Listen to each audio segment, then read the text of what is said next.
Actually, you could say that with all of the innovation that's going on in retail, that innovation is the answer.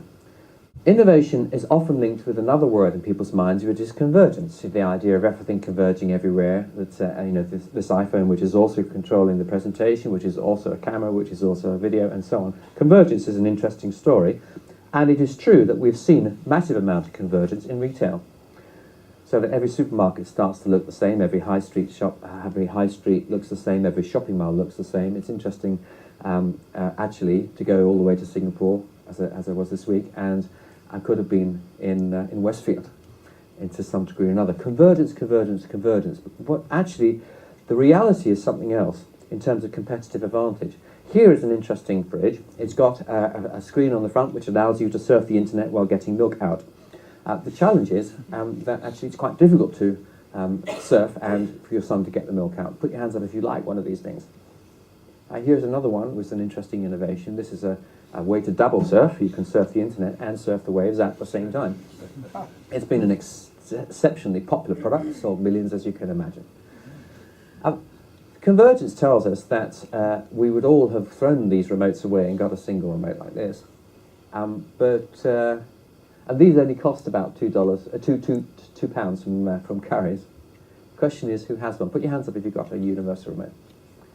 Put your hands up even despite the fact you've got the universal remote, you've still kept the old ones. And put your hands up if despite the universal remote, you're still using the old ones. Okay, now this is fascinating. You see, actually, I know that this is quite difficult to use. I've got one too. But I suggest to you that sometimes there's also this emotional attachment to technology, which we believe is actually substandard, but there we are. So the future is not always about convergence, it's often about divergence. In fact, I would argue that all innovation in retail is divergent, all true innovation.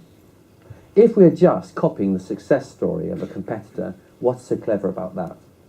All that happens is we will land up with our own products, services, packaging and goods looking absolutely identical in every single way, apart from a colour flash and a logo. And we think that's a competitive advantage. And of course it's a race to the bottom, because for the consumer point of view, when every product and service looks identical, all they look for is price. So if we're going to maintain margin and a real profitable advantage, then we need to be divergent in every aspect of what we do, right down to how we actually deliver the product into the home. We need to have something different, a spark of genius that sets us apart. Yes, of course, we have all the bells and whistles that people expect, but there's something else about us that is really remarkable.